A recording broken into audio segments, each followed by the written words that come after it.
Graça e paz, em nome do nosso Senhor Jesus Cristo.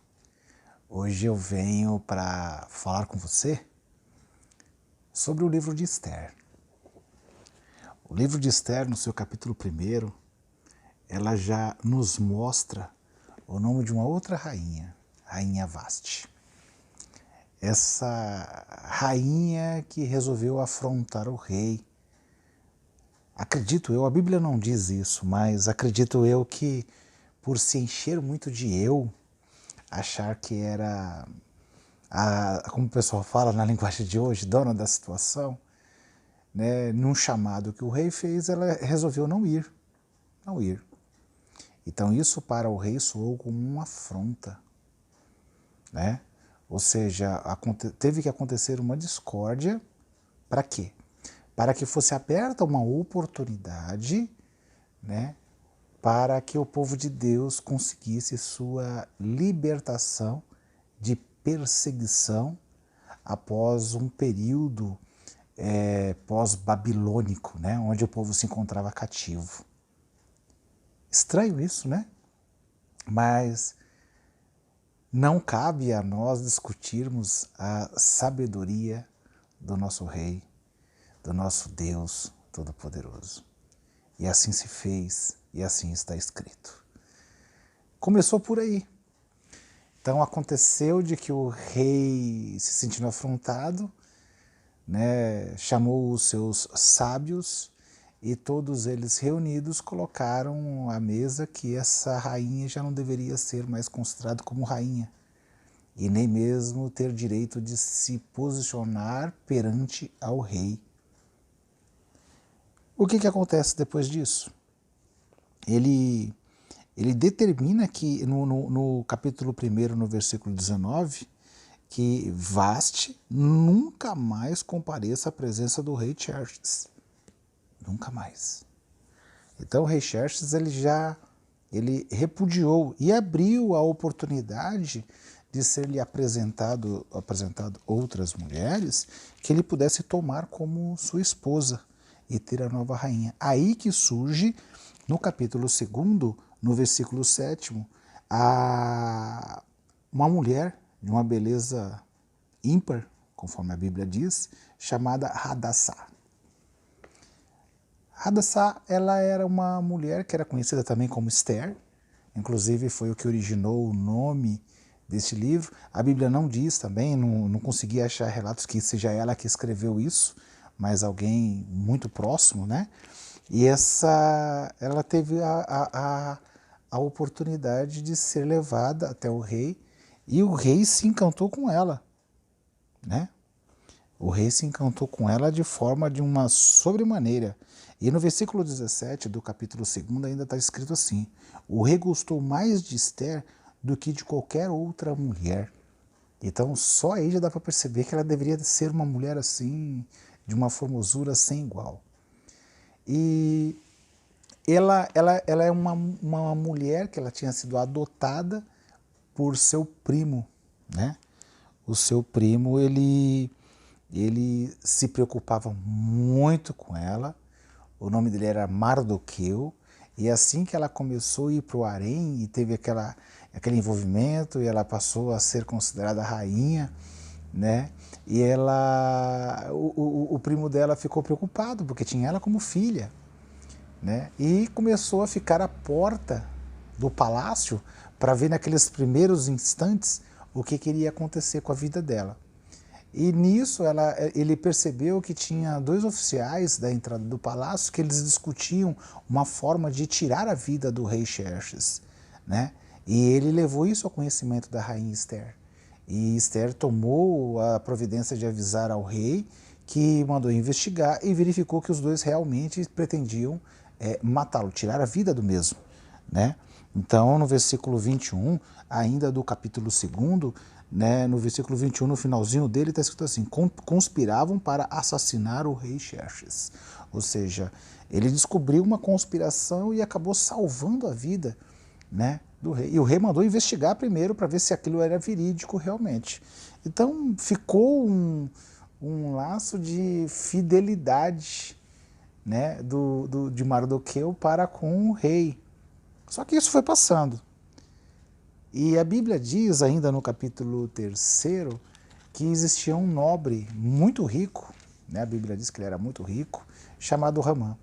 Ramã, ele tinha um contato muito forte com o rei, né? E o rei colocou ele como o segundo na hierarquia de seu reinado, inclusive cedendo-lhe um anel de assinatura para que pudesse assinar decretos em nome do rei. E o decreto que esse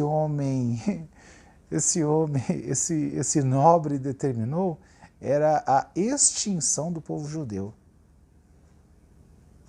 Porque o povo judeu o perseguia? Porque o povo judeu fazia algo de mal para ele? Não. Porque existia uma pessoa judia chamada Mardoqueu, que quando ele passava com a sua realeza, não se curvava diante dele, não reverenciava a presença dele, e Ramã se sentia ofendido por isso, né? Então, a ideia dele, né, conforme no artigo, no verso 13º, tá? No verso 13º do seu capítulo 3º, está escrito assim, na parte B do versículo, né? Ele estabeleceu uma ordem, né, em todas as províncias do império, né, com ordem de exterminar e aniquilar completamente todos os judeus, jovens, idosos, mulheres, crianças, né, num único dia. Então ele estabeleceu um decreto que dizimasse realmente todo o povo judeu, né? Neste livro em específico, você não vê muito falando de Deus, falando de Yahvé, falando de Nosso Senhor, falando de o Senhor dos céus, não. Mas você consegue sentir a presença do Espírito Santo de Deus neste momento, né? Que fez com que acontecesse tudo aquilo, surgisse a oportunidade de Esther entrar no palácio, se tornar rainha. Mardoqueu descobriu lá um plano de matar o rei e conseguiu salvar a vida do rei, mas de repente esse nobre, né, resolve exterminar todo o povo judeu, né? Todo o povo judeu. Só que como é que foi a história? Às vezes você está sendo perseguido no seu trabalho. Às vezes você não entende por que a pessoa te deseja tanto mal. Às vezes na escola você percebe que tem pessoa ou pessoas que olham para você de forma torta, como se você estivesse fazendo algum mal para ela, não é mesmo? Eu fico imaginando Mardoqueu, simplesmente porque ele tinha a doutrina dele, de não se curvar diante de homens, ser perseguido por Ramã e ainda ver todo o seu povo sendo condenado à morte. E às vezes, né, os nossos sonhos são destruídos, né, por fofoca, são destruídos por pessoas que falam mal da gente, pessoas até que acreditam que nós somos o que estão pintando sobre nós. Só que este livro, ele em especial, ele diz para você se apegar a Deus, ter fé, não ter medo. Quando Mardoqueu foi pedir a intercessão da rainha para salvar o seu povo, e salvar ela mesma, também ela era judia, ela teve medo, porque qualquer um que chegasse à presença do rei, se o rei não estendesse o bastão de ouro e chamasse, né, aquela pessoa tinha que ser executada. E ela tinha medo de ser executada porque já fazia algum tempo que o rei não chamava mesmo. Aí Mardoqueu falou assim, não, deixe disso, você não tem que temer. Se você estiver temendo pela sua vida neste momento, o que vai acontecer? O seu povo vai perecer, a sua família vai morrer e você também morrerá. De qualquer jeito, a nossa sentença é a morte. Aí Esther, de uma forma muito astuta, chamou o rei, pediu uma audiência com ele e ele falou que entregaria até metade do reino para ela. Ele estava realmente demonstrando o sinônimo de paixão pela sua rainha. E ele falou, tá bom, então eu quero fazer um banquete para você e para Ramã. Ela já imaginando o que poderia acontecer. Ela queria ter a proximidade, ela queria poder desmascarar aquele homicida, né? Vamos falar assim, aquela pessoa que queria destruir todo um povo, né? Não somente Mardoqueu, que chegou ao ponto de construir uma forca para a execução de Mardoqueu. E no momento que ele foi lá pedir para o rei Xerxes autorização para matar Mardoqueu, o que aconteceu? Né? O rei chamou e falou assim, Amã, me diga uma coisa, o que eu devo fazer para demonstrar que eu sinto honra por alguém, que eu sinto uma obrigação por aquela pessoa? E Ramã, achando que era ele, essa pessoa, né, colocou coisas mirabolantes assim para a pessoa se perder, né, como desfilar no cavalo do rei, né, colocar um manto, né, real, né, e que anunciasse a toda a cidade, né, que o rei tinha ele como uma pessoa de honra. Mas ele estava falando isso pensando que era para ele, mas não. O rei estava querendo dar um jeito de agradecer o que Mardoqueu tinha feito, né, em livrar a sua vida da morte. E a missão que o rei Xerxes deu para Ramã foi providenciar que tudo aquilo que ele disse para honrar Mardoqueu fosse feito. E Mardoqueu, eu fico imaginando a ira que ele deve ter sentido, que ele vai lá pedir para o rei para poder matar Mardoqueu, e quando pensa que não, ele vai ter que honrar Mardoqueu. Né? E nessa sequência, né, se passou, e ainda Esther marcou o segundo banquete do rei com Ramã. Foi quando ela abriu o jogo para o rei, falando que Ramã queria, né, matar a esposa do rei, porque a esposa do rei era judia, e queria exterminar todo o povo. Né? E o rei exclamou de forma bem irada no seu capítulo 7, né?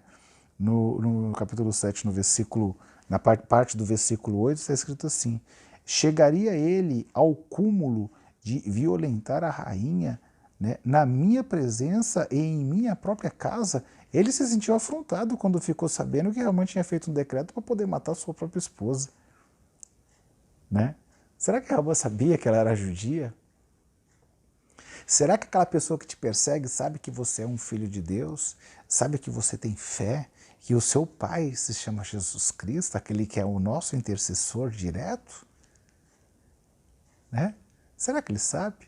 Ramã também não sabia que Mardoqueu também tinha a proteção e que era considerado o pai da rainha. Era um primo da rainha, mas foi o que cuidou da rainha Esther após exílio, onde os pais dela morreram. Ele não sabia. E às vezes você que está sendo perseguido também não sabe.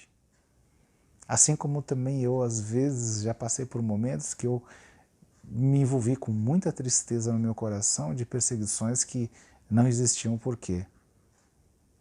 Sim, essa palavra soou forte para mim. É esse o motivo desse vídeo. Quantos de nós não somos perseguidos? Quantos de nós não somos aviltados de forma caluniosa? Não é mesmo? Mas é que às vezes a gente não sabe que o nosso rei nos ouve, que o nosso rei nos ama. Às vezes nós não sabemos a força que temos. Às vezes nós não sabemos um povo inteiro que as pessoas querem destruir, são os nossos sonhos. Só que aqui a Bíblia mostra que esse mesmo Deus, mesmo não sendo aclamado, porque você não vê clamor, você não vê falar neste livro sobre oferecer holocaustos, oferecer ofertas ao Senhor, você não vê. Mas dá para sentir nele que o coração das pessoas são envolvidas nisso. Então envolve o seu coração neste amor do nosso Senhor, nosso Todo-Poderoso. Tá? E diante disso, né,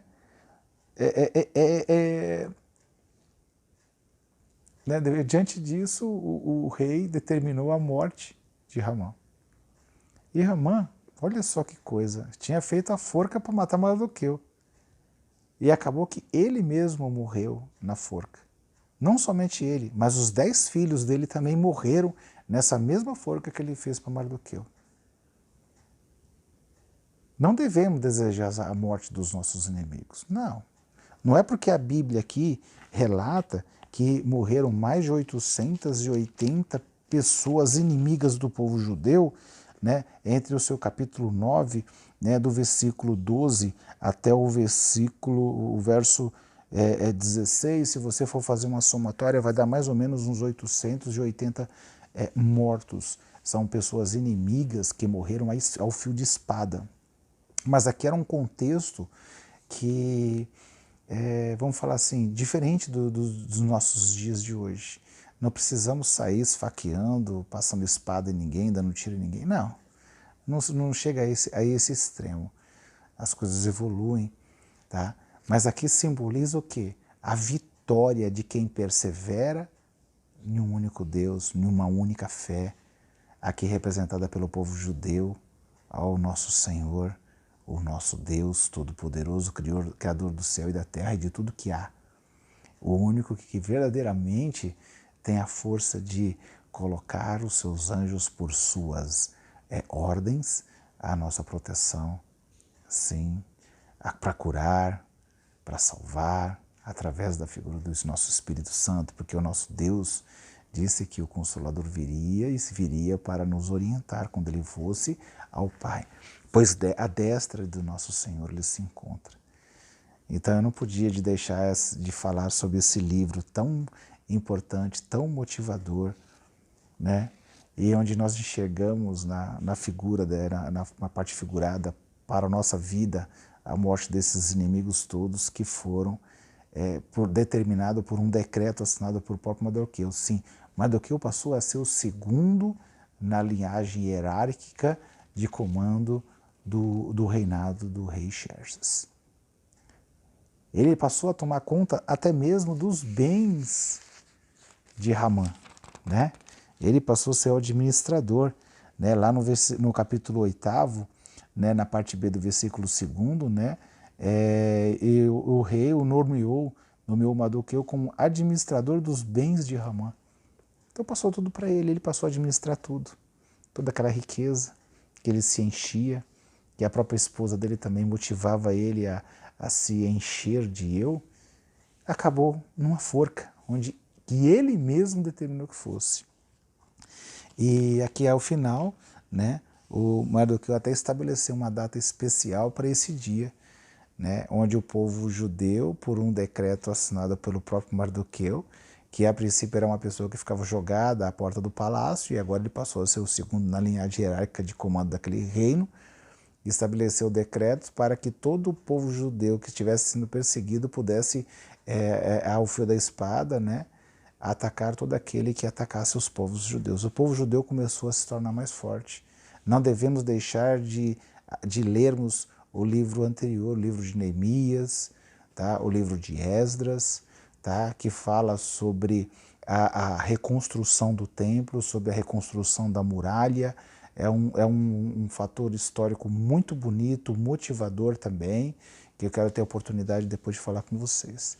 Eu quis fazer esse vídeo neste momento porque foi uma inspiração que eu senti, né, do Espírito Santo de Deus, de poder passar para você que de repente pode estar necessitando de escutar essas palavras motivadoras. Às vezes está desanimado, está se sentindo perseguido, né, mas tenha fé. Às vezes você não sabe que você tem um contato direto com o Rei. Às vezes você não consegue enxergar que o nosso Senhor Jesus Cristo é um intercessor direto para com o Pai. Esse intercessor que sangrou na cruz por nós, pelo meu pecado, pelo nosso pecado. Ele está atento, basta você ter fé. Divulgue a palavra de Deus. Procure uma igreja mais perto da sua casa.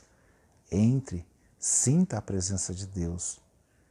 Não somente para fazer número dentro da igreja, abra sua boca para explanar um glória ao nosso Deus, para explanar o Senhor seja louvado. Não se envergonhe do Senhor, que Ele não se envergonhará de você nunca, nem mesmo no julgamento final. A Bíblia é bem clara dizendo que isso vai acontecer. Estejamos no tempo da volta dele ou não, mas que irá acontecer, vai.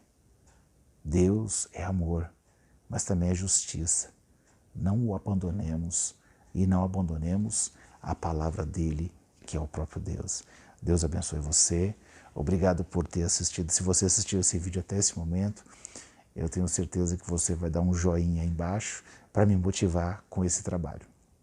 Tá bom? Deus abençoe. Fique com Deus.